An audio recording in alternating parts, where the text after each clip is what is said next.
Hai teman-teman semuanya, perkenalkan kami dari kelompok 7 akan mempresentasikan mengenai lingkungan dan budaya organisasi.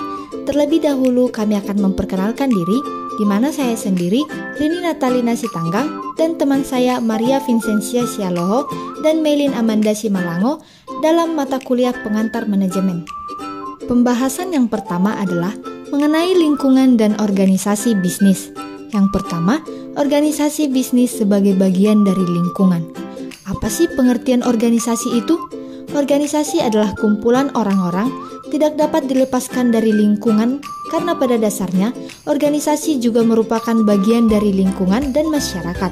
Contohnya adalah sebuah keluarga atau rumah merupakan bagian dari rukun tetangga atau rukun warga hingga lingkungan lebih besar lagi. Sebuah perusahaan atau organisasi bisnis yang beroperasi di sebuah lingkungan tidak dapat menafikan bahwa selain kegiatan bisnis yang dikelolanya, organisasi tersebut juga terlibat dalam lingkungan di seputar organisasi lainnya. Secara garis besar, lingkungan organisasi dapat dibagi menjadi dua, yaitu yang pertama adalah lingkungan internal atau lingkungan yang terkait dengan eksistensi sebuah organisasi. Dan yang kedua adalah lingkungan eksternal atau lingkungan yang terkait dengan kegiatan operasional organisasi dan bagaimana kegiatan operasional ini dapat bertahan. Pembahasan selanjutnya mengenai lingkungan internal organisasi. Apa sih pengertian lingkungan internal organisasi tersebut? Lingkungan ini adalah berbagai hal atau berbagai pihak yang terkait langsung dengan kegiatan sehari-hari organisasi dan mempengaruhi langsung terhadap setiap program, kebijakan, hingga denyut nadinya organisasi, di mana lingkungan internal organisasi ini dibedakan menjadi 4. Yang pertama adalah pemilik organisasi atau owners. Para pemilik organisasi adalah mereka yang secara historis maupun hukum dinyatakan sebagai pemilik akibat adanya penyertaan modal, ide ataupun berdasarkan ketentuan lainnya, dinyatakan sebagai pemilik organisasi tersebut.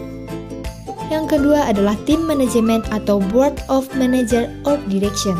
Tim manajemen adalah orang-orang yang menurut para pemilik organisasi atau perusahaan dinyatakan atau ditunjuk sebagai pengelola organisasi dalam aktivitasnya sehari-hari untuk suatu periode tertentu. Yang ketiga adalah para anggota atau para pekerja dan sering disebut dengan employees. Para anggota atau para pekerja dalam sebuah organisasi merupakan unsur sumber daya manusia yang sangat dominan dalam sebuah organisasi karena biasanya jumlahnya merupakan yang paling besar dan dalam sebuah organisasi tersebut.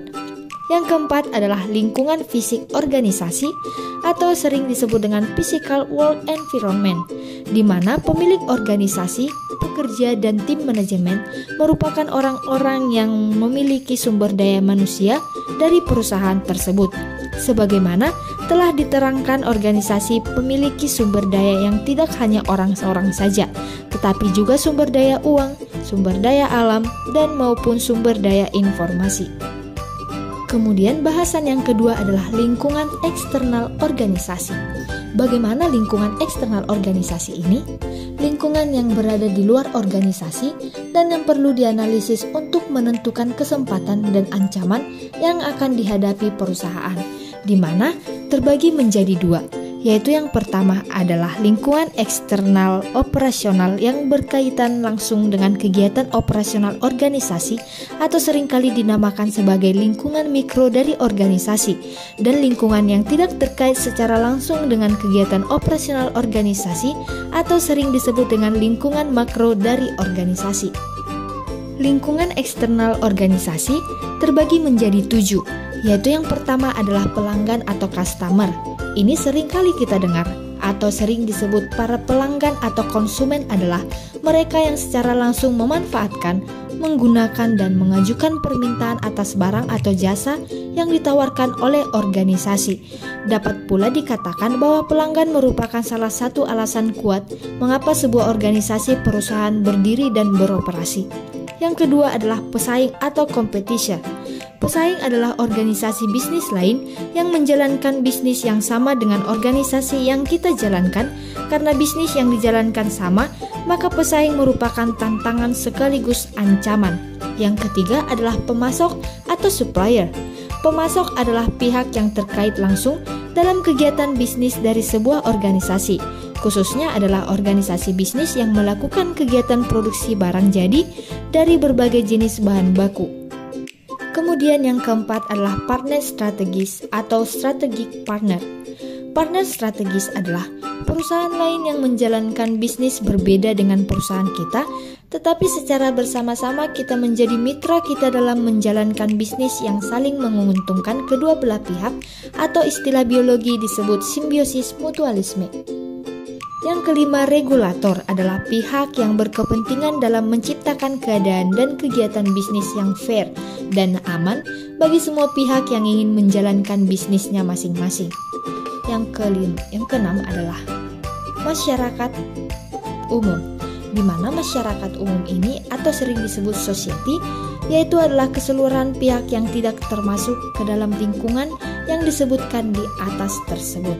Masyarakat umum ini dibedakan menjadi dua, yaitu yang pertama, masyarakat umum yang menjadi pihak yang terkait langsung dengan kegiatan bisnis, dan juga yang kedua adalah masyarakat umum yang tidak terkait dengan kegiatan perusahaan. Dan yang terakhir adalah pemerintah atau government. Pemerintah adalah pihak yang atas legitimasi politik tertentu di suatu negara diangkat dan bertugas untuk mewujudkan masyarakat ke arah yang lebih baik dalam pembangunan di segala bidang. Selanjutnya, lingkungan internasional dan kegiatan bisnis. 1. Lingkungan internasional atau international environment. Apa sih pengertian organisasi internasional tersebut? Organisasi internasional adalah lingkungan yang lebih luas dari sebuah negara yang pada praktiknya akan mempengaruhi kegiatan perusahaan, terutama jika perusahaan melakukan kegiatan bisnis internasional, yaitu transaksi bisnis yang melibatkan lebih dari satu negara. Salah satu isu yang sangat terkenal mengenai lingkungan internasional adalah isu globalisasi. Kecenderungan ini sangat mungkin terjadi karena dalam globalisasi terjadi proses integrasi dari satu negara ke negara lain, sehingga segala bentuk aktivitas dapat dijalankan dengan mudah untuk setiap negara yang melakukan integrasi tersebut. Berbagai bentuk kegiatan bisnis internasional. Ada beberapa bentuk kegiatan bisnis internasional yang dapat dipilih oleh organisasi bisnis. Di antaranya adalah yang pertama, ekspor dan impor. Ekspor adalah kegiatan dalam menghasilkan barang dan jasa di sebuah negara oleh perusahaan dan menjualnya ke negara lain atau dipasarkan ke negara lain. Impor adalah kegiatan dalam mendatangkan barang dan jasa dari negara lain atau negara keluar sebuah negara di mana perusahaan tersebut berada. Yang kedua adalah lisensi. Lisensi pada dasarnya merupakan sebuah kesepakatan atau perjanjian di mana sebuah perusahaan memperbolehkan perusahaan lain untuk menggunakan merek, teknologi, hak paten, atau aset lainnya.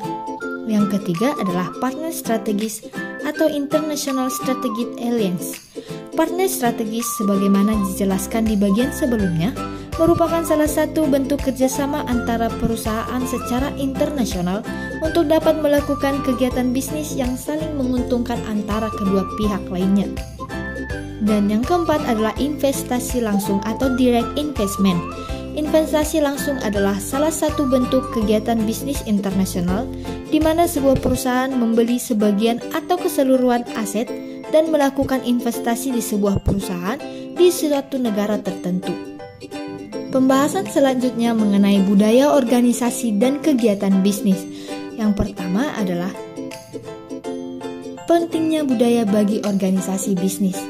Budaya organisasi pada dasarnya merupakan apa yang dirasakan, diyakini, dan dijalani oleh sebuah organisasi. Bank Amerika memiliki budaya organisasi untuk bekerja secara formal, ketat, bahkan cenderung kaku dalam menjalankan peraturan. Budaya organisasi akan sangat berbeda dari satu perusahaan dengan perusahaan lain. Namun pada intinya, apa yang dianut oleh sebuah perusahaan akan menentukan bagaimana kesuksesan dapat mereka raih. Yang kedua, faktor penentu terbentuknya budaya organisasi. Berdasarkan catatan teoritis dan empiris, budaya organisasi merupakan nilai-nilai dan keyakinan yang dipegang oleh sebuah organisasi dari sejak organisasi tersebut terbentuk, tumbuh, dan berkembang. Faktor yang menentukan terbentuknya budaya organisasi adalah pengalaman yang dijalani oleh organisasi itu sendiri. Yang terakhir, manajemen bagi budaya organisasi. Pada dasarnya, para manajer perlu memahami budaya organisasi apa sih yang dianut saat ini, diyakini oleh lingkungan saat ini, dan kemudian perlu memiliki keyakinan untuk mempertahankan dan atau mengubah budaya tersebut sesuai dengan tujuan organisasi yang ingin dicapai dalam jangka waktu panjang. Para manajer harus tahu persis budaya organisasi seperti apa semestinya dibangun dan dipertahankan. Oleh karena itu, kemampuan para manajer untuk memahami skenario budaya dan lingkungan di mana perusahaan akan berinteraksi sangatlah dibutuhkan. Adapun contoh kasus yang kami angkat dari materi ini adalah pada PT Bank Rakyat Indonesia Persero Tbk Cabang Dago Bandung, di mana konsep reinventing government ini, dalam konsep ini berarti menginventarisasikan lagi kegiatan pemerintah.